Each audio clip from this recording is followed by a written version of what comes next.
Isabelle Espérance n'aurait jamais imaginé qu'une chapelle abandonnée à la périphérie du village serait l'endroit où Dieu changerait complètement son destin, transformant 5 mois d'humiliation et de mauvais traitements en une histoire de rédemption qui inspirerait des milliers de femmes enceintes à travers le monde. C'était un matin froid d'octobre lorsqu'Isabelle Espérance Dupuis sentit pour la dernière fois la douleur lancinante des coups d'Antoine, tout en touchant doucement son ventre de 5 mois, murmurant une prière désespérée qui serait entendue d'une manière qu'elle n'aurait jamais espérée. Les larmes coulaient sur ses joues gonflées, tandis qu'elle ramassait ses quelques affaires par terre, là où elles avaient été éparpillées après que son mari les poussait contre le mur pour avoir osé lui demander de l'argent pour des suppléments prénataux. La maison qu'elle considérait autrefois comme son foyer était devenue une prison de cris, de coups et d'humiliations constantes, surtout depuis que Madame Thérèse, sa belle-mère, était venue vivre avec eux 3 mois auparavant, transformant chaque jour en un cauchemar de critiques cruelles envers sa grossesse.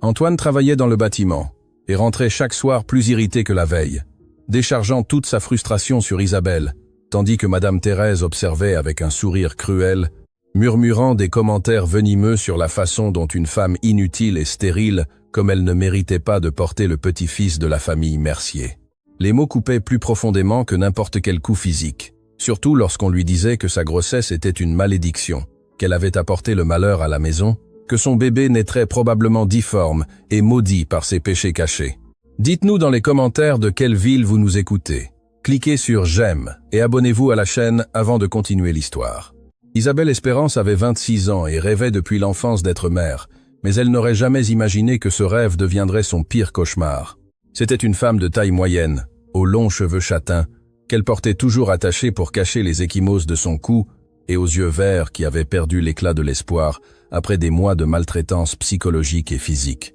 Sa personnalité avait été joyeuse et optimiste avant le mariage, mais elle était maintenant devenue timide, craintive, marchant toujours sur la pointe des pieds dans la maison pour éviter de provoquer la colère d'Antoine ou les commentaires cruels de sa belle-mère. La grossesse avait été initialement une bénédiction qui avait rempli son cœur d'espoir, surtout lorsqu'elle avait vu les 2 lignes sur le test de grossesse. Ce matin de mai, elle avait couru vers Antoine avec des larmes de joie, espérant partager le bonheur de savoir qu'il serait parent. Mais sa réaction fut complètement opposée à ce qu'elle attendait. Au lieu d'embrassades et de célébrations,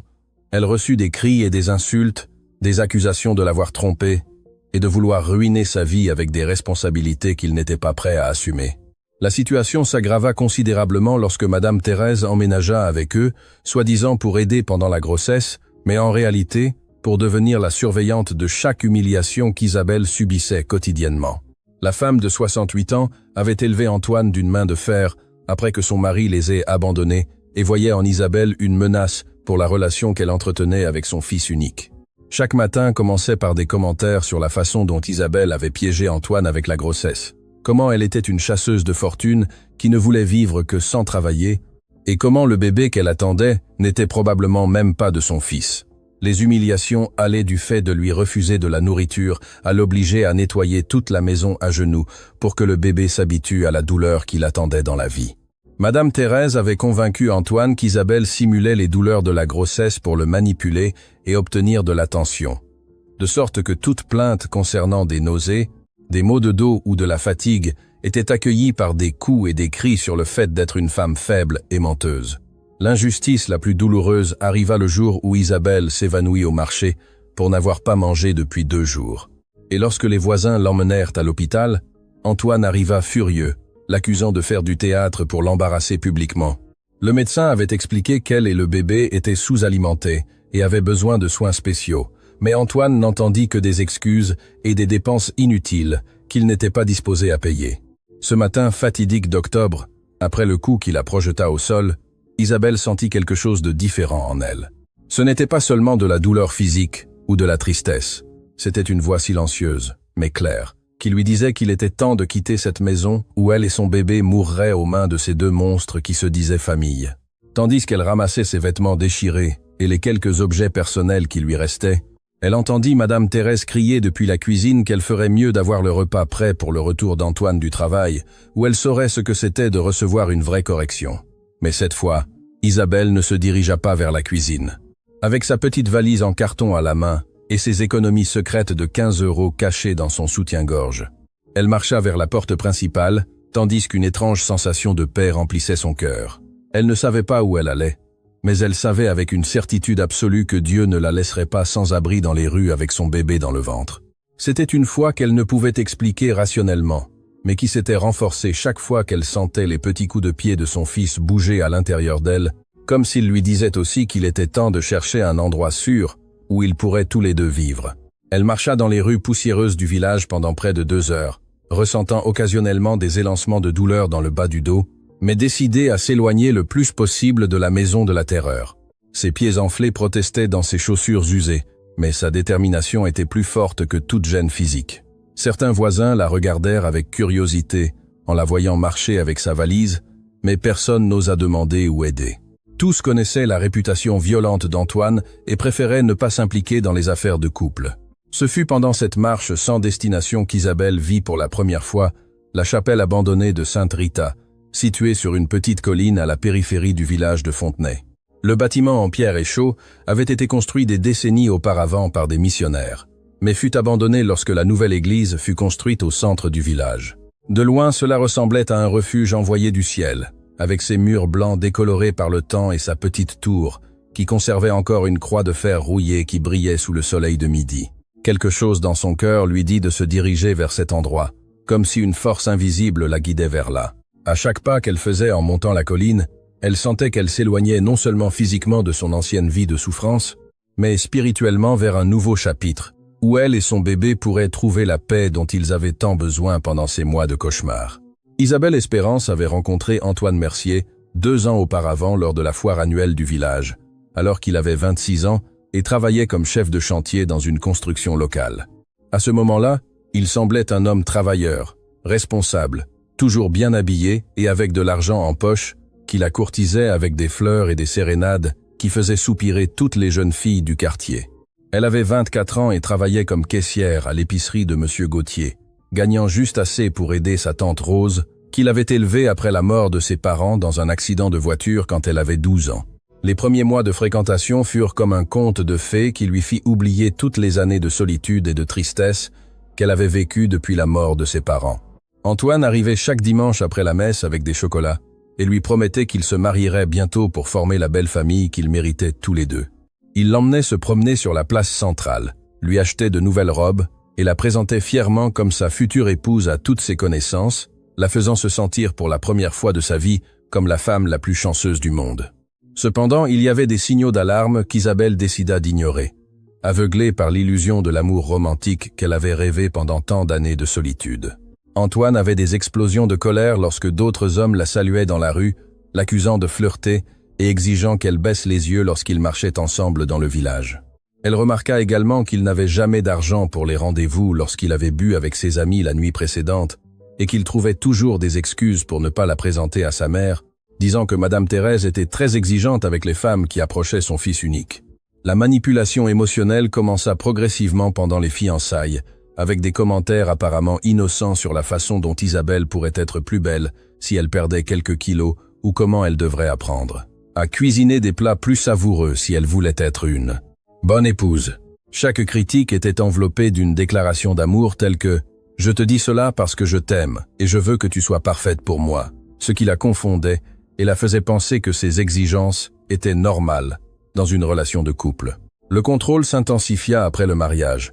une cérémonie petite et triste à l'église du village, où seuls quelques parents éloignés des deux côtés assistèrent. Isabelle avait rêvé d'une célébration joyeuse, mais Antoine insista qu'il n'y avait pas de sens à dépenser de l'argent pour des fêtes alors qu'ils pouvaient l'utiliser pour leur futur foyer. La lune de miel consista en 2 jours dans un hôtel bon marché du village voisin, où Antoine passa plus de temps à boire au bar qu'à accompagner sa nouvelle épouse. Une fois installé dans la maison qu'Antoine avait héritée de son grand-père, la vraie personnalité de son mari fit surface comme un monstre qui s'était caché derrière un masque de charme superficiel. Les nuits romantiques se transformèrent en séances de critiques constantes sur tout ce qu'Isabelle faisait mal. Le repas était trop salé, la maison n'était pas assez propre, ses vêtements n'étaient pas appropriés, sa manière de parler était trop audacieuse pour une femme mariée. La première gifle arriva 3 mois après le mariage, lorsqu'Isabelle osa suggérer qu'il pourrait visiter la tombe de ses parents à l'anniversaire de leur mort. Antoine la gifla si fort qu'elle tomba au sol, en lui criant que les morts étaient déjà morts,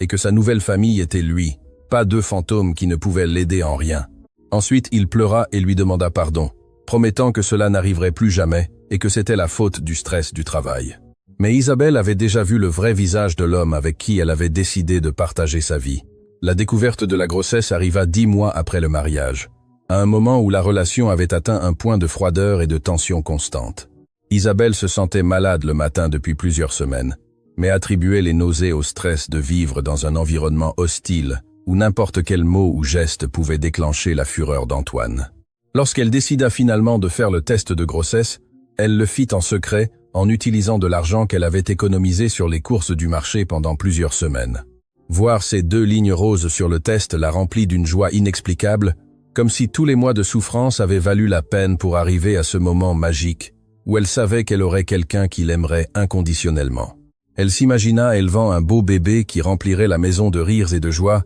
qui leur donnerait à elle et à Antoine une raison de se réconcilier et de construire une véritable famille pleine d'amour et de compréhension mutuelle. La réaction d'Antoine lorsqu'elle lui annonça la nouvelle ce soir-là pendant le dîner fut comme une gifle émotionnelle qui détruisit toutes ses illusions romantiques sur la maternité. Au lieu de la joie, elle vit la panique et la rage dans ses yeux, suivie d'une série d'accusations cruelles sur la façon dont elle avait planifié la grossesse pour le piéger et ruiner sa liberté, avec des responsabilités qu'il n'avait ni demandées ni désirées. « Comment as-tu pu être aussi stupide et irresponsable ?» lui cria-t-il en frappant la table du poing, faisant sauter les assiettes et s'en briser certaines contre le sol. « Ne te rends-tu pas compte que nous n'avons pas d'argent pour élever un bébé? Ou crois-tu que les enfants se nourrissent d'air et s'habillent seuls ?» Les mots sortaient de sa bouche comme du poison, chacun conçu pour la blesser au plus profond de son âme maternelle naissante. Cette nuit-là, Isabelle se coucha seule dans le lit tandis qu'Antoine partait boire avec ses amis pour oublier la mauvaise nouvelle qu'elle lui avait donnée.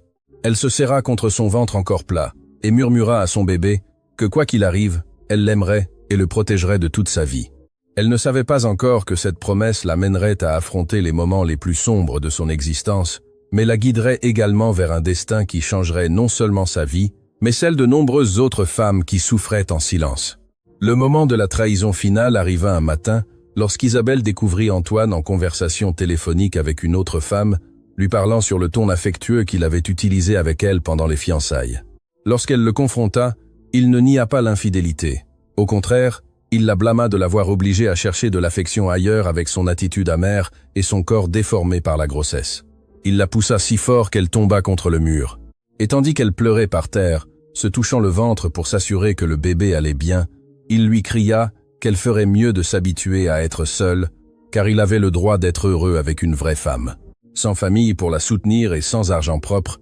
Isabelle se retrouva complètement sans défense dans un monde qui semblait s'être ligué contre elle et son bébé à naître. Les voisins la regardaient avec pitié, mais personne ne proposait d'aider. Certains murmuraient même qu'elle avait dû faire quelque chose pour que son mari la traite ainsi, car dans leur mentalité conservatrice, une femme vertueuse ne souffrait jamais de maltraitance dans son mariage. Maintenant, tandis qu'elle montait la colline vers la chapelle abandonnée, Isabelle sentait qu'elle marchait vers une rencontre divine qui changerait son destin pour toujours. Elle ne savait pas ce qu'elle s'attendait à trouver dans ce lieu sacré, oublié des hommes. Mais dans son cœur, elle savait que Dieu avait préparé ce refuge spécialement pour elle et son bébé, attendant le moment parfait pour lui montrer qu'elle n'avait jamais été vraiment seule dans ces moments de plus grand désespoir. La chapelle de Sainte Rita se dressait devant Isabelle comme une vision envoyée directement du ciel, avec ses murs en pierre, blanchis par des années de soleil et de pluie, qui lui donnaient une apparence éthérée et mystérieuse. La petite construction avait été édifiée en 1942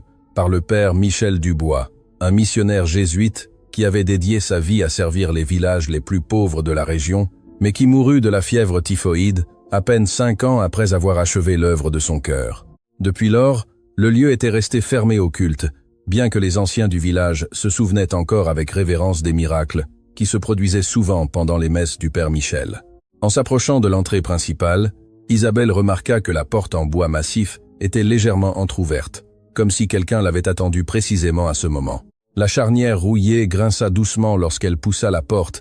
et le son résonna à l'intérieur vide comme un accueil silencieux qui l'invitait à entrer dans le sanctuaire sacré. Un rayon de soleil doré filtrait à travers une petite fenêtre circulaire dans la partie supérieure du mur, créant un cercle de lumière sur l'autel de pierre où se conservait encore une image sculptée de Sainte Rita, la sainte patronne des causes désespérées. L'air à l'intérieur de la chapelle était frais et parfumé d'une odeur douce qu'elle ne pouvait identifier, comme si des fleurs invisibles avaient fleuri dans cet espace sacré pendant des décennies. Les murs étaient décorés de fresques décolorées qui représentaient des scènes bibliques de femmes courageuses. Esther sauvant son peuple. Ruth suivant Noémie vers une nouvelle vie. Marie-Madeleine, pardonnée et transformée par l'amour divin. C'était comme si le lieu avait été conçu spécifiquement pour consoler les femmes qui avaient perdu tout espoir en l'humanité. Isabelle s'approcha lentement de l'autel, sentant une présence aimante qui l'entourait comme une étreinte invisible qui consolait son âme blessée. Elle laissa tomber sa valise en carton à côté d'un des bancs en bois sculpté à la main, et pour la première fois depuis des mois, elle osa s'asseoir tranquillement sans craindre d'être frappée ou insultée par quelqu'un. Le silence du lieu n'était ni vide ni solitaire. Il était rempli d'une paix qui pénétrait jusqu'aux coins les plus profonds de son cœur brisé. Tandis qu'elle restait assise sur le banc, touchant doucement son ventre de 5 mois, Isabelle commença à sentir qu'elle n'était pas arrivée à cet endroit par hasard. Chaque pas qu'elle avait fait depuis qu'elle avait quitté la maison de la terreur avait été guidé par une main divine, qui savait exactement ce dont elle et son bébé avaient besoin pour survivre. C'était une sensation qu'elle ne pouvait expliquer avec des mots,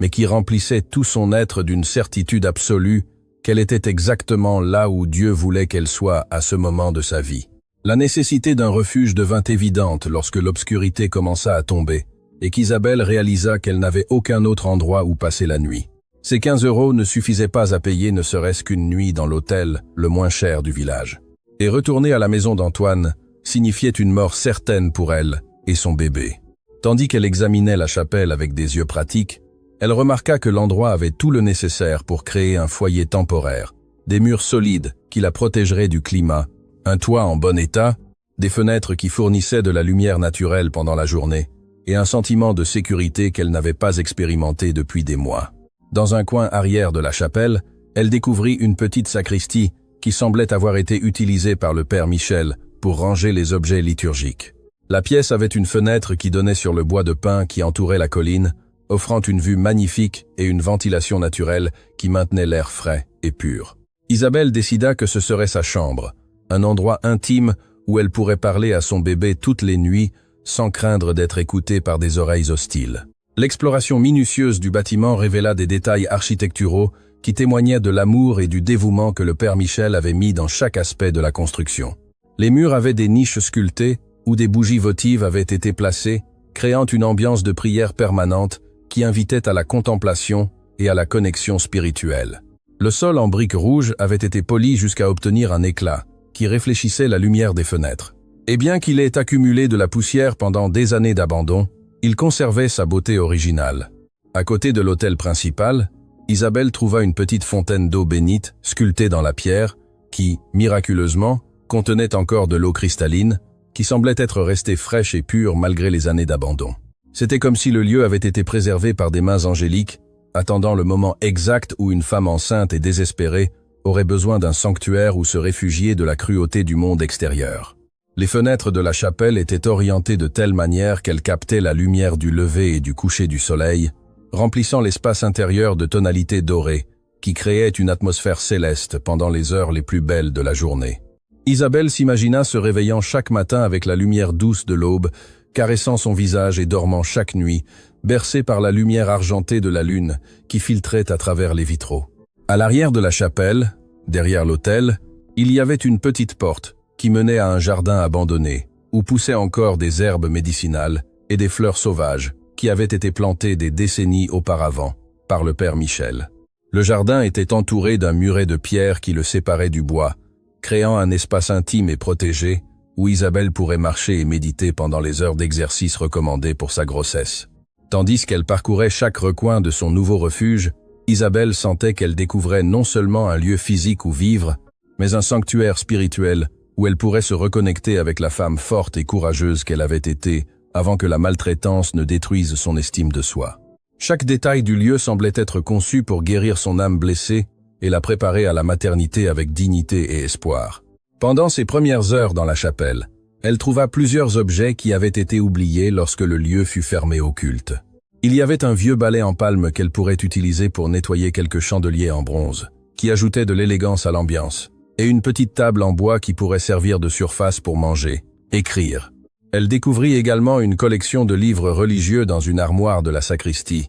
y compris une Bible reliée en cuir qui s'ouvrait automatiquement aux psaumes, comme si elle avait été consultée fréquemment par des mains qui cherchaient du réconfort dans les moments les plus difficiles. Le plus surprenant fut de trouver une boîte en bois sculptée sous l'autel, partiellement cachée par des années de poussière et de toiles d'araignée. La boîte était fermée par un cadenas rouillé, mais en l'examinant de plus près, Isabelle remarqua qu'elle avait des symboles religieux gravés et les initiales MD qui correspondaient au nom du père Michel Dubois. Il était évident que cette boîte contenait quelque chose d'important que le prêtre avait voulu préserver. Et bien qu'elle ne put pas l'ouvrir immédiatement, Isabelle sentit que sa découverte n'était pas une coïncidence, mais faisait partie du plan divin qui l'avait menée jusqu'à ce lieu sacré. La première nuit dans la chapelle, Isabelle dormit plus profondément qu'elle ne l'avait fait depuis des mois, bercée par le son du vent qui murmurait des prières parmi les pins qui entouraient son nouveau foyer. Pour la première fois depuis le début de sa grossesse, elle se réveilla sans nouvelles ecchymoses et sans la crainte de recevoir des coups ou des insultes avant le petit déjeuner.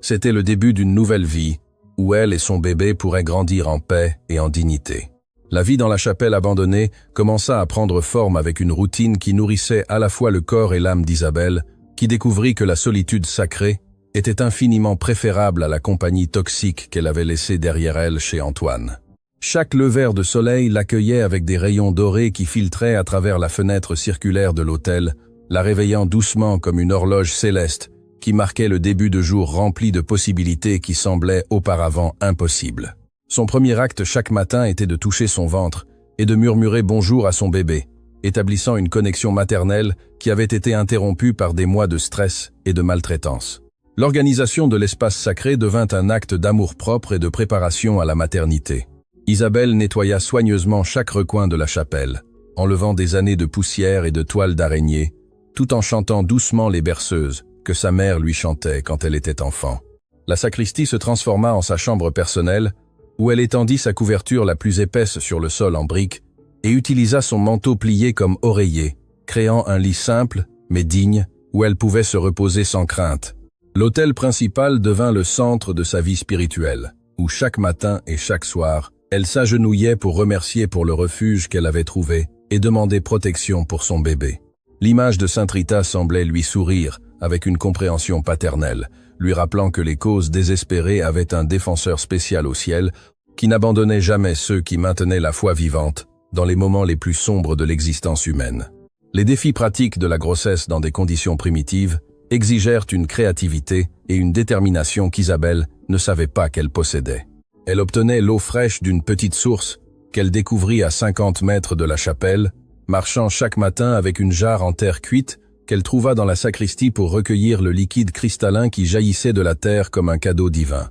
L'exercice quotidien de monter et descendre la colline aidait à maintenir son corps fort pour l'accouchement, tandis que l'air pur du bois remplissait ses poumons d'oxygène, ce qui bénéficiait à la fois à elle et à son bébé. L'alimentation devint son plus grand défi, car ses 15 € devaient durer jusqu'à ce qu'elle trouve une solution plus permanente pour sa survie. Elle marchait jusqu'au village tous les 2 jours pour acheter du riz, des lentilles et du pain de campagne bon marché, qu'elle complétait avec des herbes comestibles qui poussaient naturellement dans le jardin abandonné de la chapelle. Les figuiers sauvages qui entouraient l'endroit lui fournissaient des fruits sucrés, et elle découvrit que les feuilles de pissenlit pouvaient être bouillies pour créer une soupe nutritive qui aidait avec les nausées matinales. Pendant les après-midi, lorsque le soleil chauffait les pierres de la chapelle, Isabelle s'asseyait dans le jardin arrière pour raccommoder ses vêtements et planifier l'avenir de son bébé. Elle avait trouvé du fil et des aiguilles dans un nécessaire à couture oublié dans la sacristie, ainsi que des morceaux de tissu qu'elle utilisait pour créer de petits vêtements pour son fils, brodant chaque vêtement avec des prières murmurées qui se transformaient en bénédictions tissées dans chaque point. Les préoccupations médicales la maintenaient éveillée certaines nuits, surtout lorsqu'elle ressentait des douleurs étranges ou lorsque le bébé bougeait moins que la normale, sans accès à des soins prénataux. Elle dépendait complètement de son intuition maternelle et de ses prières constantes pour s'assurer que sa grossesse se déroulait normalement. Elle avait lu dans un des livres de la sacristie que les femmes avaient accouché pendant des siècles sans médecin, se fiant à la sagesse de leur corps et à la protection divine, qui ne faisait jamais défaut à ceux qui maintenaient une foi absolue. Les moments les plus beaux arrivaient au coucher du soleil, Lorsqu'Isabelle s'asseyait devant l'autel avec la Bible du Père Michel ouverte sur ses jambes, lisant à voix haute les psaumes qui parlaient de protection divine et d'espoir renouvelé. Sa voix résonnait doucement dans la chapelle vide, mais elle ne se sentait pas seule. C'était comme si des chœurs invisibles d'anges l'accompagnaient dans ses prières vespérales, remplissant l'espace sacré d'harmonie céleste qui consolait son cœur maternel. Pendant ses lectures nocturnes, elle commença à remarquer des détails dans la chapelle qu'elle avait négligés pendant ses premiers jours. Certaines briques du sol avaient des symboles gravés et des dates qui semblaient marquer des événements importants dans l'histoire du lieu. Les poutres du toit avaient des noms sculptés de familles qui avaient contribué à la construction, créant une généalogie de foi qui connectait Isabelle avec des générations de croyants qui avaient trouvé de l'espoir dans ce même espace sacré. La boîte mystérieuse sous l'autel devint le centre de sa curiosité croissante, surtout pendant les nuits où elle ne pouvait pas dormir en raison des coups de pied enthousiastes de son bébé. Isabelle examinait le cadenas rouillé à la lumière des bougies, se demandant quel trésor spirituel le Père Michel avait préservé pour les futures générations de fidèles qui pourraient avoir besoin de sa sagesse et de ses conseils en temps de crise. Une nuit, tandis qu'elle priait devant l'image de Sainte Rita, Isabelle sentit une inspiration soudaine qui la mena à chercher parmi les livres de la sacristie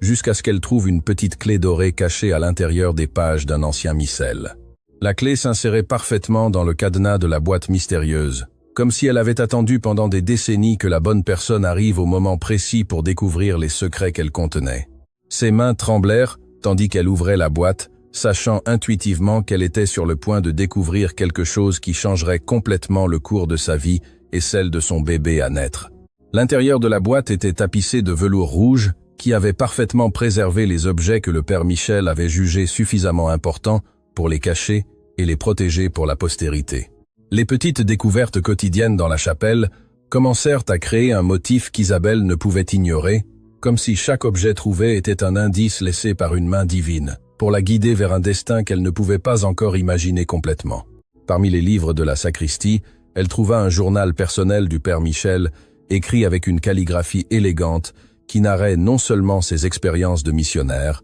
mais aussi les miracles extraordinaires qu'il avait vus pendant ses années de service dans la chapelle. Les pages jaunies du journal révélaient que le Père Michel avait eu des visions prophétiques sur une femme enceinte qui arriverait à la chapelle dans ses moments de plus grande nécessité, décrivant avec des détails étonnants les circonstances exactes qui avaient mené Isabelle jusqu'à ce lieu sacré. La coïncidence était si précise qu'elle lui causa des frissons de reconnaissance, comme si elle lisait l'histoire de sa propre vie écrite des décennies avant sa naissance. Selon le journal, le Père Michel avait reçu des instructions spécifiques dans ses prières sur la façon de préparer la chapelle pour l'arrivée de cette femme spéciale, y compris la préservation de certains objets et documents qui seraient cruciaux pour sa survie et sa transformation spirituelle. Le prêtre avait obéi à ces visions mystiques avec une foi absolue, bien qu'il n'ait pas vécu assez longtemps pour voir l'accomplissement des prophéties qu'il avait reçues pendant ses méditations nocturnes. Les références dans le journal à la boîte des trésors célestes coïncidaient exactement avec la boîte en bois qu'Isabelle avait trouvée sous l'autel, confirmant que sa découverte n'avait pas été accidentelle, mais faisait partie d'un plan divin orchestré avec une précision céleste. Le Père Michel avait écrit que cette boîte contenait tout le nécessaire pour que la femme choisie transforme la souffrance en bénédiction pour beaucoup d'autres âmes perdues. Tandis qu'elle lisait ces révélations à la lumière des bougies, Isabelle sentit qu'elle était invitée à participer à quelque chose de beaucoup plus grand que sa survie personnelle. C'était comme si sa douleur et son abandon avaient été permis par Dieu précisément pour la préparer à une mission spéciale qui nécessitait une compréhension profonde de la souffrance humaine et une foi inébranlable dans la possibilité de rédemption et de transformation.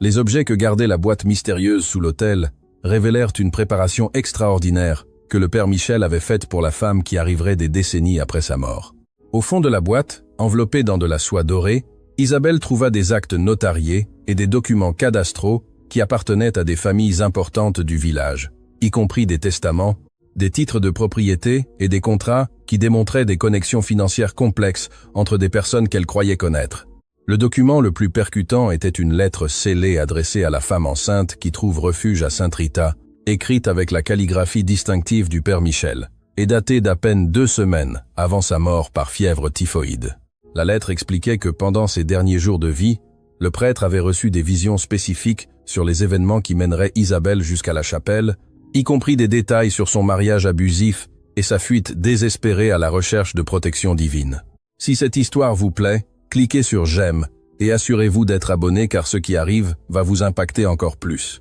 Selon la lettre prophétique, le Père Michel avait utilisé ses dernières semaines de vie pour enquêter sur des secrets de famille qui affecteraient directement l'avenir de la femme qui arriverait à la chapelle. Il avait découvert que la famille Mercier avait des connexions avec des propriétés et des héritages qui avaient été cachés illégalement pendant des générations, y compris des terres qui appartenaient légitimement à d'autres familles qui avaient été spoliées par fraude et falsification de documents. La révélation la plus surprenante était qu'Isabelle avait des droits légaux sur plusieurs propriétés qui avaient appartenu à ses grands-parents paternels, y compris la même maison où Antoine et sa mère l'avaient maltraitée pendant des mois. Les documents prouvaient que Madame Thérèse avait falsifié la vente de ses propriétés des décennies auparavant, lorsque les parents d'Isabelle moururent dans l'accident de voiture, profitant du fait qu'elle était mineure et n'avait pas de représentation légale adéquate. Le traitement émotionnel de ces révélations fut accablant pour Isabelle, qui passa des jours entiers à pleurer et à prier devant l'autel de Sainte Rita,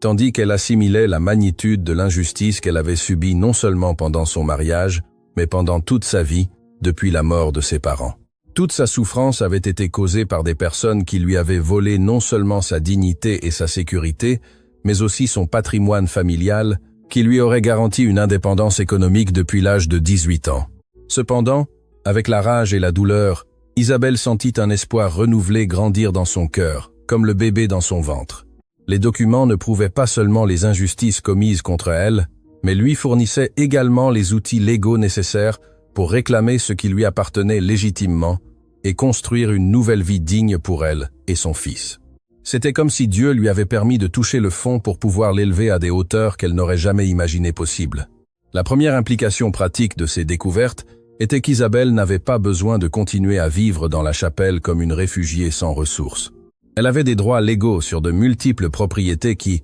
une fois réclamées, lui fourniraient non seulement un foyer digne, mais aussi des revenus substantiels qui assuraient l'avenir de son bébé, sans dépendre d'aucun homme qui pourrait la maltraiter ou l'abandonner. La deuxième implication était que les personnes qui l'avaient maltraitée avaient également commis des crimes graves qui pourraient entraîner des conséquences légales significatives pour elle. Antoine et sa mère avaient construit leur vie sur des propriétés volées, et Isabelle avait maintenant les preuves nécessaires pour les exposer aux autorités et à la communauté qui, pendant des années, les avait respectés comme des citoyens honorables du village. La détermination qui grandit en Isabelle pendant ces nuits de révélation fut différente de toute émotion qu'elle avait expérimentée auparavant dans sa vie. Ce n'était pas seulement le désir de vengeance contre ceux qui l'avaient blessée, mais une compréhension profonde qu'elle avait la responsabilité d'utiliser ces révélations pour créer la justice, non seulement pour elle-même, mais pour d'autres femmes qui pourraient souffrir en silence sous le contrôle d'hommes abusifs qui cachaient des secrets criminels. Avec la lettre du Père Michel entre ses mains et les documents légaux organisés soigneusement dans la boîte en bois, Isabelle décida qu'il était temps de sortir de son refuge sacré et de confronter le monde extérieur avec la vérité qui avait été cachée pendant des décennies. Mais elle devait d'abord se préparer physiquement et émotionnellement pour une bataille légale qui déterminerait non seulement son avenir, mais aussi le type de monde dans lequel son bébé grandirait. La nouvelle détermination qui remplit le cœur d'Isabelle l'amena à passer les semaines suivantes à organiser méticuleusement chaque pièce de preuve qu'elle avait découverte dans la chapelle, créant un dossier complet qui prouverait, sans aucun doute, les crimes commis contre elle et sa famille pendant plus d'une décennie. Chaque document fut photographié à l'aide d'un vieil appareil photo qu'elle trouva dans la sacristie. Chaque photographie fut conservée dans des endroits séparés pour s'assurer que les preuves ne puissent pas être détruites par ceux qui avaient des motifs de maintenir cachés ces secrets dévastateurs. L'enquête systématique du passé familial révéla un réseau de corruption et de fraude qui s'étendait beaucoup plus loin que ce qu'Isabelle avait imaginé initialement. Les registres prouvaient que Madame Thérèse avait travaillé pendant des décennies comme employée du service d'état civil de la mairie, où elle avait accès aux documents de famille qui avaient perdu leurs principaux soutiens, lui permettant de falsifier des transferts de propriété qu'elle vendait ensuite à des prix très inférieurs à la valeur réelle du marché immobilier local. Le schéma criminel incluait la falsification systématique de certificats de décès qui permettaient à Madame Thérèse de déclarer mort des propriétaires qui avaient simplement abandonné le village, s'appropriant leurs terres par des processus légaux frauduleux qu'aucun juge n'avait enquêté correctement en raison de la réputation apparemment irréprochable qu'elle avait construite dans la communauté religieuse locale. Isabelle découvrit qu'au moins 7 familles avaient été spoliées de leur patrimoine en utilisant des méthodes similaires au cours des 20 dernières années. Tandis qu'elle organisait l'épreuve, Isabelle se prépara également physiquement pour les confrontations qu'elle savait qu'elle devrait affronter dans les semaines à venir. Sa grossesse avait progressé sainement pendant son temps dans la chapelle, et maintenant qu'elle était au 7e mois, son ventre proéminent la transformait en un symbole visible de maternité qui pourrait générer de la sympathie publique lorsqu'elle révélerait les injustices qu'elle avait subies aux mains de ceux qui auraient dû la protéger, elle et son bébé. La recherche de soutien légal la mena à contacter maître Olivier Moreau, le seul avocat du village, qui avait une réputation d'honnêteté et qui avait personnellement connu le père Michel avant sa mort. Lorsqu'Isabelle lui présenta les documents et la lettre prophétique du prêtre, l'avocat fut étonné tant par la complexité des crimes que par la précision des visions mystiques qui avaient guidé Isabelle vers ces révélations extraordinaires. Maître Moreau expliqua que les documents constituaient des preuves suffisantes pour engager des poursuites légales, tant civiles que criminelles, contre Antoine et Madame Thérèse, y compris des accusations de fraude, falsification de documents publics, appropriation illicite de biens d'autrui et association de malfaiteurs, qui pourraient entraîner des peines de prison significatives pour les deux. Il confirma également qu'Isabelle avait des droits légaux irréfutables sur des propriétés évaluées à plus de 200 000 € selon les prix actuels du marché immobilier. Le renforcement interne qu'expérimenta Isabelle pendant cette période de préparation fut la transformation la plus profonde qu'elle avait vécue au cours de ses 26 années d'existence. La femme timide et craintive qui avait fui la maison d'Antoine s'était transformée en une guerrière spirituelle qui comprenait sa mission non seulement comme la récupération de son patrimoine, mais comme la protection d'autres femmes vulnérables qui pourraient souffrir en silence sous le contrôle de criminels déguisés en citoyens respectables. Des alliés inattendus commencèrent à apparaître lorsqu'Isabelle partagea discrètement son histoire avec quelques femmes du village qui avaient senti que quelque chose n'allait pas dans la relation avec Antoine, mais qui n'avaient jamais eu suffisamment de preuves pour intervenir. En effet, dans la situation de maltraitance conjugale, l'infirmière Thérèse, du centre de santé,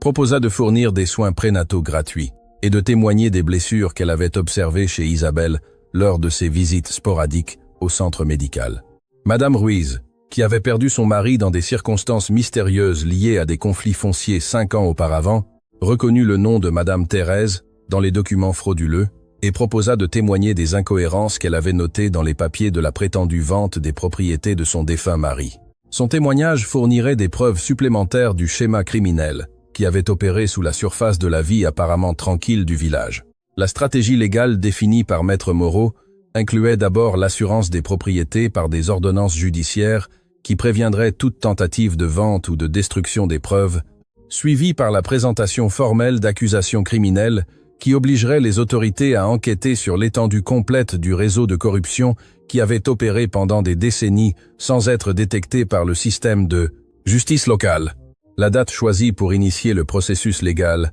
fut symboliquement significative. Le jour de la Sainte Rita, patronne des causes désespérées, lorsqu'Isabelle aurait exactement 8 mois de grossesse et serait physiquement préparée à affronter le stress émotionnel des procédures judiciaires, tout en maintenant la santé optimale de son bébé pendant les semaines finales avant l'accouchement. Pendant les dernières nuits dans la chapelle, avant la grande confrontation,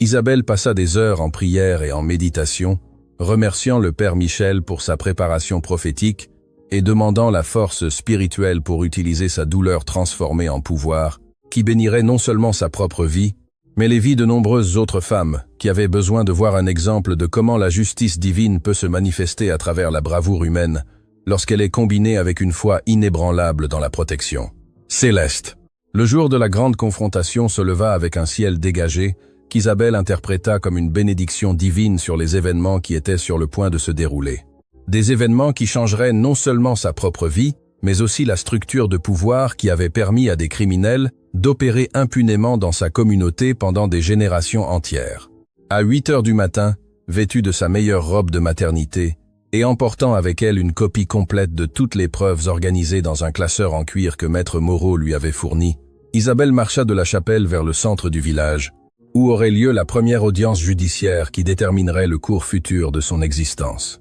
L'arrivée au tribunal causa un émoi immédiat parmi les voisins qui s'étaient réunis pour assister aux procédures, Surtout parce que beaucoup n'avaient pas vu Isabelle depuis le jour où elle avait disparu de la maison d'Antoine, il y a 3 mois. Son apparence avait changé radicalement pendant son temps dans la chapelle. Elle irradiait une confiance et une dignité qui contrastaient complètement avec la femme effrayée et battue qui avait été victime de maltraitance conjugale pendant des mois sans que personne n'intervienne. En effet, la rencontre initiale avec Antoine et Madame Thérèse, dans les couloirs du tribunal, fut un moment de tension électrisante qui révéla immédiatement la différence de pouvoir qui s'était produite pendant l'absence d'Isabelle. Tandis qu'ils la regardaient avec mépris, s'attendant à voir la même femme brisée qu'ils avaient maltraitée, ils se retrouvèrent face à une femme enceinte qui les regardait avec compassion, mais sans peur, tenant des documents qu'ils savaient qui pourraient détruire complètement les vies qu'ils avaient construites sur des fondements criminels. Antoine tenta initialement d'approcher Isabelle avec un faux sourire et des mots mielleux sur la façon dont elle lui avait manqué et voulait se réconcilier pour le bien du bébé qu'ils attendaient. Mais son jeu s'effondra rapidement lorsqu'Isabelle lui répondit d'une voix claire et ferme qu'elle n'était plus la femme qu'il pouvait manipuler et contrôler par la peur et la violence. La présence de plusieurs voisins et de maître Moreau empêcha Antoine de recourir à l'agression physique qu'il avait utilisée pendant le mariage pour faire taire toute résistance. La présentation des preuves devant le juge de proximité créa un silence sépulcral dans la salle, lorsqu'Isabelle, d'une voix ferme, malgré sa grossesse avancée, lut la lettre prophétique du Père Michel, qui décrivait avec une précision étonnante les événements qui avaient mené jusqu'à ce moment. Les documents légaux furent examinés par un expert en écritures anciennes qui confirma leur authenticité, tandis qu'un spécialiste en graphologie confirma que les signatures falsifiées dans les documents frauduleux ne correspondaient pas aux personnes qui avaient prétendument autorisé les transferts de propriété. Les témoignages des victimes supplémentaires qui s'étaient présentées comme témoins créèrent un tableau dévastateur de corruption systématique qui avait affecté de multiples familles pendant des décennies. Madame Ruiz décrivit comment elle avait perdu la propriété de son défunt mari par des processus qu'elle reconnaissait maintenant comme frauduleux, tandis que M. Dubois témoigna sur la façon dont il avait été contraint de vendre ses terres à des prix ridiculement bas après l'apparition de problèmes, avec ses documents de propriété qui nécessitaient des corrections coûteuses. Les révélations sur le travail de Madame Thérèse, au service d'état civil de la mairie pendant 30 ans, fournirent le contexte nécessaire pour comprendre comment elle avait eu accès à des informations privilégiées sur les décès, les voyages et les absences qui lui permettaient d'identifier des propriétés vulnérables qui pouvaient être appropriées par des processus légaux manipulés. Sa réputation de femme religieuse et respectable avait servi de camouflage parfait pour une opération criminelle sophistiquée qui avait généré des bénéfices substantiels aux dépens de familles vulnérables. La réaction de choc et de déni des accusés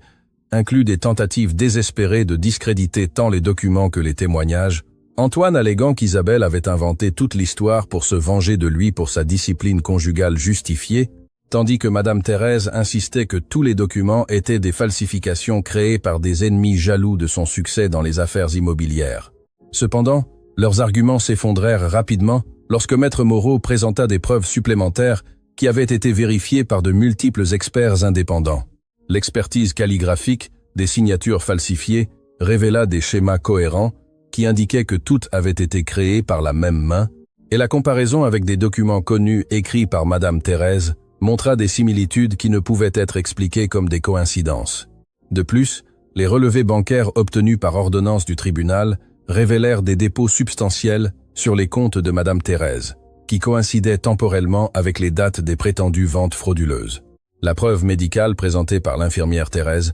documenta les blessures physiques qu'Isabelle avait subies pendant son mariage,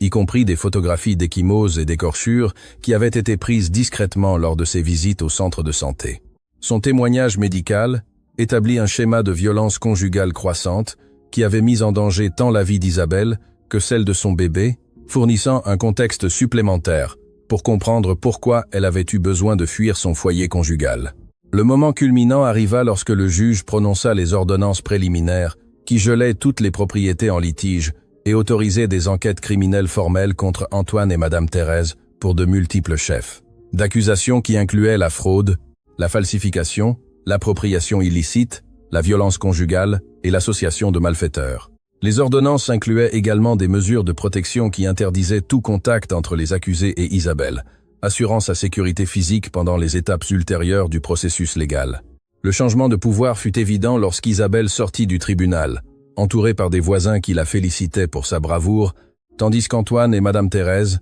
étaient escortés par des officiers judiciaires pour des procédures d'identification criminelle qui marqueraient le début de conséquences légales qui altéreraient en permanence leur position sociale dans la communauté. La femme qui était entrée au tribunal comme victime était sortie comme une force de justice qui avait exposé des décennies de crimes cachés. Cette nuit-là, Isabelle retourna à la chapelle de Sainte Rita pour remercier pour la protection divine qui avait rendu possible sa victoire, sachant que même si la bataille légale continuerait pendant des mois, elle avait déjà récupéré non seulement sa dignité, mais aussi les ressources économiques nécessaires pour élever son bébé dans un environnement de sécurité et d'abondance qui honorerait la mémoire des parents qu'elle avait perdus et la sagesse prophétique du Père Michel qui avait préparé le chemin pour sa libération. Les répercussions immédiates du jugement se firent sentir dans tout le village comme des ondes sismiques qui transformèrent les relations sociales et révélèrent des vérités qui avaient été cachées sous des décennies d'apparence respectable et de réputation falsifiée. La première conséquence visible fut l'assignation à résidence de Madame Thérèse, tandis que les autorités enquêtaient sur l'étendue complète de ses activités criminelles, suivie par la confiscation de toutes les propriétés qui avaient été acquises par des processus frauduleux au cours des 20 dernières années de sa carrière au service d'état civil. Antoine perdit immédiatement son travail dans le bâtiment lorsque son employeur apprit les accusations criminelles auxquelles il faisait face, surtout considérant que beaucoup des propriétés où il avait travaillé avaient été acquises par les processus frauduleux qui étaient maintenant examinés par un grand jury spécial convoqué pour examiner la corruption systématique dans le système d'enregistrement des propriétés du canton. Sa réputation de travailleur fiable s'évapora lorsque les clients se rendirent compte qu'il avait vécu dans des propriétés volées tout en maintenant une façade d'honnêteté professionnelle. Les institutions financières locales commencèrent à réviser tous les prêts et transactions qui avaient impliqué des propriétés transférées pendant la période où Madame Thérèse travaillait au service d'état civil, découvrant des irrégularités qui nécessitaient une enquête fédérale pour déterminer s'il y avait eu conspiration avec des employés de banque pour faciliter le blanchiment d'argent provenant des ventes frauduleuses. Les banques furent obligées de geler de multiples comptes en attendant de déterminer quels fonds provenaient d'activités légitimes et lesquels avaient été générés par des processus criminels. L'impact psychologique sur la grossesse d'Isabelle fut paradoxalement positif, car l'élimination du stress constant causé par la maltraitance et l'incertitude économique permit à son corps de se détendre complètement pour la première fois depuis des mois. Sa pression artérielle se normalisa. Son appétit revint avec une force saine, et les mouvements de son bébé devinrent plus réguliers et vigoureux, indiquant que l'environnement de sécurité émotionnelle bénéficiait directement au développement prénatal pendant les semaines finales avant l'accouchement. L'infirmière Thérèse, du centre de santé, commença à fournir des soins prénataux intensifs sans frais pour s'assurer qu'Isabelle et son bébé recevraient l'attention médicale qui leur avait été refusée pendant des mois de maltraitance conjugale. Les examens médicaux révélèrent que malgré le stress et la malnutrition qu'elle avait subis, Isabelle et son bébé étaient en excellentes conditions physiques. Un résultat que l'infirmière Thérèse attribua tant à l'air pur et à la vie tranquille dans la chapelle qu'à l'intervention divine qui avait protégé la mère et l'enfant pendant les moments les plus difficiles. Les réactions sociales varièrent radicalement en fonction des relations antérieures que les voisins avaient eues avec les accusés, mais la majorité de la communauté exprima un choc sincère en découvrant qu'ils avaient coexisté avec des criminels qui avaient maintenu des réputations impeccables pendant des décennies. Des familles qui avaient respecté Madame Thérèse comme matriarche religieuse se sentirent trahies en réalisant que son apparente dévotion avait été un masque pour cacher des activités qui avaient détruit les vies d'autres familles, également religieuses et respectables. Les amis et collègues d'Antoine dans l'industrie de la construction exprimèrent leur incrédulité en découvrant que l'homme qu'ils avaient considéré comme un travailleur honnête et un bon gars de famille avait maltraité son épouse enceinte, tout en vivant dans des propriétés que sa mère avait volées par fraude systématique. Certains admirent qu'ils avaient remarqué son tempérament violent lorsqu'il buvait, mais avaient supposé que c'était un problème de couple normal qui ne nécessitait pas d'intervention extérieure. Les autorités religieuses du village, surtout le nouveau père Louis qui avait remplacé le père Michel des décennies auparavant, exprimèrent leur horreur en découvrant que des crimes aussi graves avaient été commis par des personnes qui se présentaient régulièrement à la messe et participaient aux activités de l'Église. Le père Louis annonça que l'Église mènerait des enquêtes internes pour s'assurer qu'aucun autre membre de la communauté religieuse n'utilisait sa réputation spirituelle pour cacher des activités criminelles. Les bénéfices immédiats pour Isabelle inclurent non seulement la récupération légale de ses propriétés héritées, mais aussi l'accès immédiat à des fonds qui avaient été bloqués sur des comptes bancaires pendant des années en raison des irrégularités dans les documents qui se révélaient maintenant être des falsifications intentionnelles. Maître Moreau estima qu'Isabelle recevrait au moins 50 000 € en propriétés et dommages et intérêts une fois que tous les processus légaux seraient achevés. Le soutien communautaire surgit inopinément de voisins qui avaient eu peur d'intervenir pendant la période de maltraitance conjugale, mais qui se sentaient maintenant habilités à offrir une aide pratique et émotionnelle. Les femmes âgées du village s'organisèrent pour fournir des repas nutritifs et des vêtements de maternité, tandis que les hommes se proposèrent pour effectuer les réparations nécessaires dans les propriétés qu'Isabelle avait récupérées. La reconnaissance publique de son courage pour exposer la corruption transforma Isabelle de victime sociale en héroïne communautaire, surtout parmi d'autres femmes qui avaient subi diverses formes d'abus, mais n'avaient jamais eu les ressources ou le soutien nécessaire pour chercher la justice légale. Son exemple inspira au moins 3 autres femmes à signaler des situations de violence conjugale qu'elles avaient gardées secrètes pendant des années en raison de la peur des représailles sociales et économiques. La couverture médiatique locale de l'affaire attira l'attention régionale sur les problèmes de corruption dans les petites villes rurales, où des systèmes informels de pouvoir permettaient à des individus ayant des réputations respectables d'opérer des réseaux criminels pendant des décennies sans détection. L'affaire d'Isabelle devint un exemple cité par des réformateurs légaux qui plaidaient pour une plus grande transparence dans les registres de propriété et de meilleurs systèmes de protection pour les victimes de violences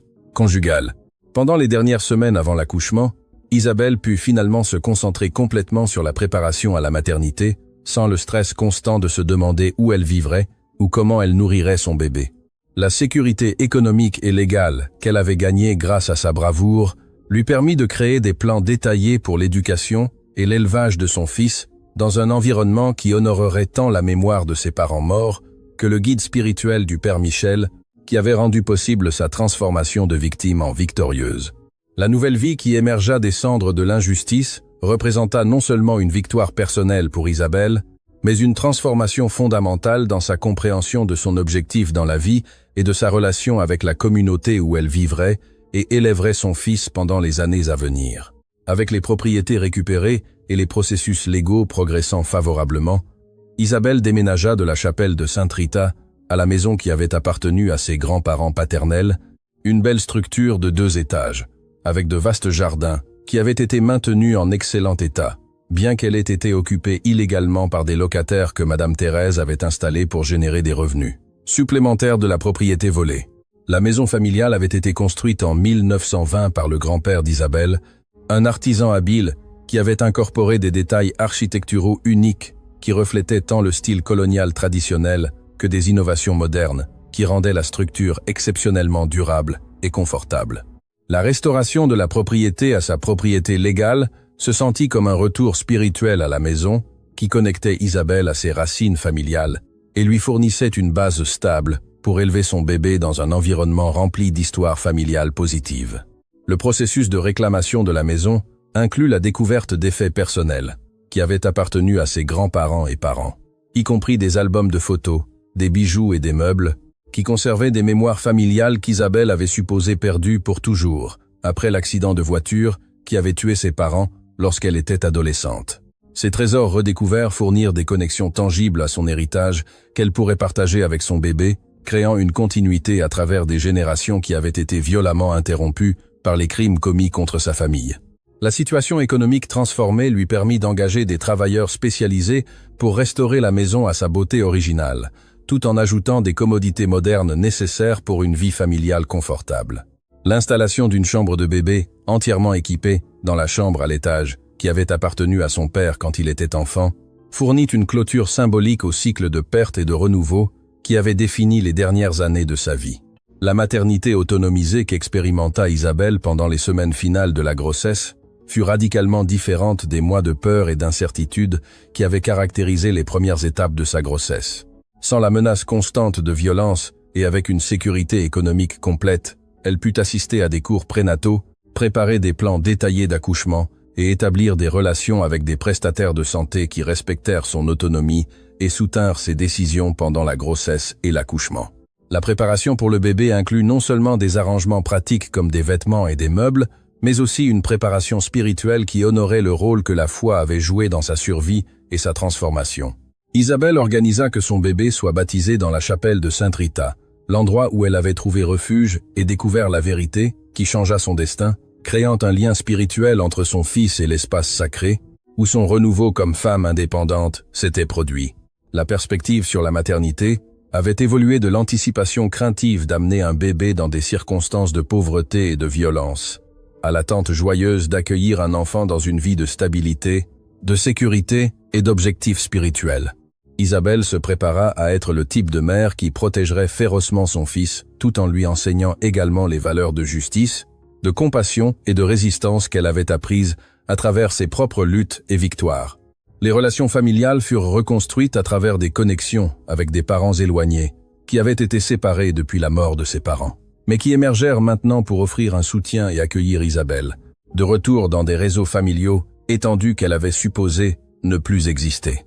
Tante Rose, qui avait lutté financièrement pour élever Isabelle, après l'accident put emménager dans un appartement sur la propriété, fournissant un soutien intergénérationnel pendant les premières années d'éducation. De nouvelles amitiés se développèrent avec des femmes dans la communauté qui avaient été inspirées par le courage d'Isabelle à confronter l'abus et à chercher la justice. Ces relations fournirent tant un soutien pratique pendant la grossesse qu'une solidarité émotionnelle qui fit qu'Isabelle se sentit partie d'une sororité de femmes fortes qui pouvaient se soutenir mutuellement à travers les défis de la vie indépendante et de la maternité. Responsable. La reconnaissance communautaire de sa transformation de victime à défenseur résulta en des invitations à parler de la prévention de la violence conjugale et des droits des victimes dans les villages voisins, créant des opportunités pour qu'Isabelle utilise son expérience pour aider d'autres femmes qui pourraient souffrir en silence. Ces causeries plantèrent des graines pour un futur travail de défense qui étendrait son impact au-delà de sa communauté immédiate. Les changements dans les dynamiques sociales furent évidents dans la façon dont les gens traitèrent Isabelle différemment par rapport à lorsqu'elle était mariée à Antoine. Au lieu de la pitié ou de l'évitement, elle reçut le respect et l'admiration qui reflétaient ses circonstances changées, mais aussi son courage démontré pour faire face à l'injustice, malgré l'énorme risque personnel. La communauté avait appris que les apparences pouvaient être trompeuses et que le vrai caractère se révélait pendant les temps de crise. L'indépendance économique, réalisée grâce à la réclamation de son héritage, fournit à Isabelle des options qui n'avaient jamais été disponibles pendant sa vie antérieure de dépendance et d'abus. Elle pouvait choisir ses propres médecins, planifier son propre emploi du temps, prendre des décisions sur son foyer et son style de vie sans nécessiter la permission ou l'approbation de qui que ce soit d'autre, expérimentant l'autonomie personnelle pour la première fois depuis l'enfance. La croissance personnelle qui s'était produite pendant la période, allant de quitter la maison d'Antoine à établir sa nouvelle vie indépendante, fut extraordinaire dans son étendue et sa profondeur. D'une jeune femme effrayée, qui acceptait l'abus comme interaction conjugale normale, Isabelle s'était transformée en une défenseur confiante qui comprenait ses droits et était préparée à les défendre contre quiconque tenterait de violer sa dignité ou sa sécurité. Les leçons apprises pendant cette période de transformation inclurent non seulement des connaissances pratiques sur les droits légaux et l'autoprotection, mais aussi des aperçus spirituels sur le rôle de la foi pendant les temps de crise et le pouvoir de la persistance lorsque l'on lutte pour la justice contre des probabilités accablantes. Ces leçons guideraient son approche envers la maternité et l'implication communautaire pendant les années à venir. La préparation à amener une nouvelle vie au monde prit un sens plus profond lorsqu'Isabelle comprit que son fils naîtrait dans des circonstances de justice au lieu de circonstances d'oppression, avec des opportunités pour l'éducation, la sécurité et le développement spirituel, qui honoreraient la mémoire de membres familiaux qui avaient été réduits au silence par la violence, mais dont l'héritage vivait à travers le courage qui avait permis la transformation et la libération d'Isabelle. L'aboutissement final de l'extraordinaire histoire d'Isabelle Espérance arriva un matin radieux de décembre lorsqu'elle donna naissance à son fils Michel Espérance Dupuis au centre hospitalier régional moderne, entouré par une équipe médicale qui la traita avec le respect et la dignité qui correspondent à toute femme pendant le moment miraculeux de l'accouchement. Le bébé naquit sain et vigoureux, pesant 3-7 kilos, avec les yeux verts de sa mère et une sérénité qui dès ses premiers moments de vie reflétait la paix qui avait entouré les derniers mois de grossesse après que sa mère se fût échappée de l'environnement de violence et de peur. Le nom de l'enfant honorait le père Michel Dubois, dont la préparation prophétique avait rendu possible la transformation complète des circonstances familiales, tandis que son deuxième prénom maintenait vivante l'espérance qui avait soutenu Isabelle pendant les moments les plus sombres de son existence. La cérémonie de baptême se déroula dans la chapelle de Sainte-Rita, avec la présence de toute la communauté qui avait été témoin de la métamorphose d'une femme maltraitée en une mère autonomisée et une défenseur de la justice sociale. À l'âge de 6 mois, le petit Michel montrait déjà des signes de l'intelligence et de la force spirituelle qui caractériseraient son développement dans un foyer rempli d'amour inconditionnel et de ressources abondantes qui assureraient les meilleures opportunités éducatives et culturelles disponibles dans la région.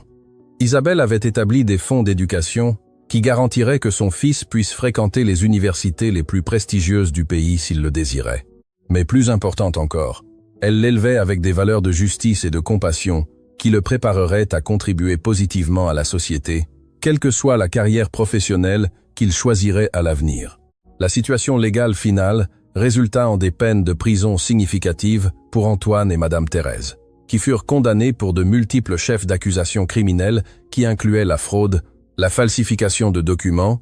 l'appropriation illicite, l'association de malfaiteurs et, dans le cas d'Antoine, la violence conjugale aggravée qui avait mis en danger tant la vie d'Isabelle que celle de son bébé à naître. Les enquêteurs fédéraux découvrirent que le réseau de corruption s'était étendu à d'autres départements, résultant en une enquête nationale qui exposa une fraude systématique dans les registres de propriétés rurales à travers tout le pays. Les propriétés récupérées par Isabelle incluaient non seulement la maison familiale où elle vivait maintenant avec son fils, mais aussi des terres agricoles productives qui généraient des revenus substantiels à travers des contrats de location avec des agriculteurs locaux, assurant une indépendance économique complète, qui ne la placerait plus jamais dans une position de vulnérabilité face à tout homme qui pourrait tenter de la contrôler par manipulation économique ou menace d'abandon. Ses actifs totaux furent évalués à plus de 400 000 €, une somme qui fournissait une sécurité pour de multiples générations de sa famille. Les réflexions d'Isabelle sur le thème de l'injustice et de la résistance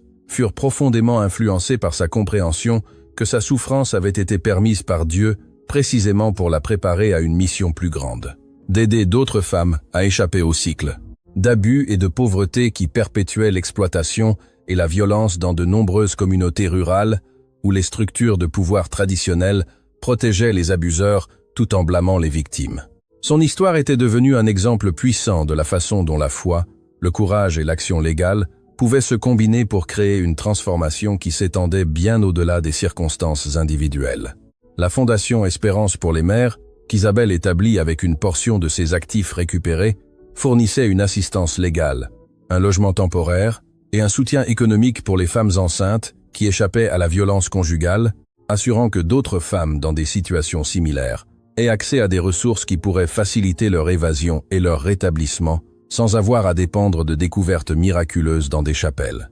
abandonnées. La Fondation finança également des programmes éducatifs qui enseignaient aux femmes leurs droits légaux et fournissaient une formation professionnelle qui permettait l'indépendance économique. Le travail de défense qu'Isabelle développa inclut des causeries régulières dans des universités, des conférences et des organisations communautaires à travers la région, où elle partagea son histoire comme exemple de la façon dont les victimes d'abus pouvaient transformer leurs circonstances par le courage, la persévérance et le soutien légal adéquat. Ces présentations mettaient constamment l'accent sur le fait qu'alors que ces circonstances spécifiques avaient inclus des éléments extraordinaires comme des lettres prophétiques et des documents cachés, les principes fondamentaux de chercher de l'aide, de rassembler des preuves et de poursuivre des recours légaux étaient applicables à pratiquement toute situation de violence conjugale ou d'exploitation économique. Le message inspirant qui résonnait le plus fortement avec les auditoires était l'insistance d'Isabelle sur le fait qu'aucune femme ne devrait accepter l'abus comme normal ou inévitable, indépendamment des traditions culturelles, des circonstances économiques ou de la pression sociale qui pourrait décourager la résistance. Son histoire démontra que même lorsque les situations semblaient sans espoir et que les systèmes de soutien semblaient inexistants, les opportunités de transformation et de justice pouvaient émerger lorsque les femmes refusaient d'accepter la victimisation comme leur destin permanent et maintenaient la foi qu'une meilleure situation était possible. Les collaborations avec des organisations légales et des groupes de défense des droits des femmes étendirent l'impact d'Isabelle à travers le pays où son cas devint un exemple cité dans des programmes de formation pour les avocats, les travailleurs sociaux et les officiers de la loi qui travaillaient avec des cas de violence conjugale. La documentation de sa transformation de victime à défenseur fournit des modèles que d'autres organisations utilisèrent pour développer des programmes de soutien qui abordaient tant les besoins immédiats de sécurité, l'autonomisation économique à long terme nécessaire pour une indépendance durable. La sagesse pour l'avenir qu'Isabelle développa à travers ses expériences mit l'accent sur plusieurs principes clés qui guident son travail continu, aidant d'autres femmes. Premièrement, que les croyances culturelles sur le mariage et la famille ne justifient jamais la violence ou l'exploitation économique, quelle que soit la profondeur de l'enracinement de ces croyances dans les communautés traditionnelles. Deuxièmement, que les systèmes légaux, bien qu'imparfaits, fournissaient des outils puissants pour la justice, lorsque les victimes avaient un soutien adéquat et une représentation pendant les procédures légales. Troisièmement, Isabelle apprit que l'indépendance économique était la base essentielle pour toutes les autres libertés, et que les femmes avaient besoin tant d'une assistance immédiate pendant les situations de crise que d'une éducation et d'un soutien à long terme qui leur permettrait de construire des carrières et des actifs qui les protégera de futures exploitations. Quatrièmement, que la foi spirituelle, bien que profondément importante pour maintenir l'espoir et le courage, devait être combinée avec une action pratique et une défense légale pour créer un changement réel dans les circonstances d'oppression. Les leçons sur la maternité qu'Isabelle développa inclurent la compréhension que protéger les enfants de la violence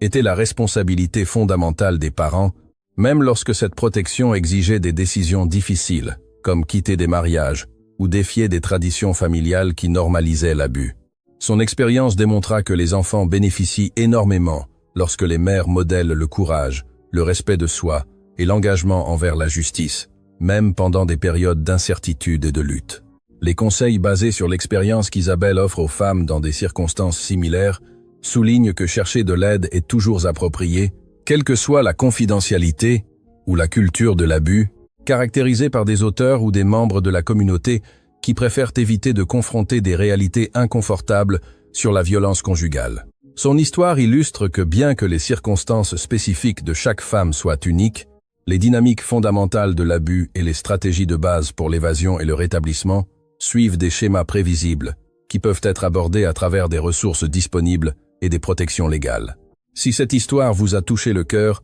partagez-la avec un j'aime et abonnez-vous pour continuer à voir des récits percutants comme celui-ci. Maintenant, profitez de la vidéo suivante qui apparaît à l'écran. Que Dieu vous bénisse.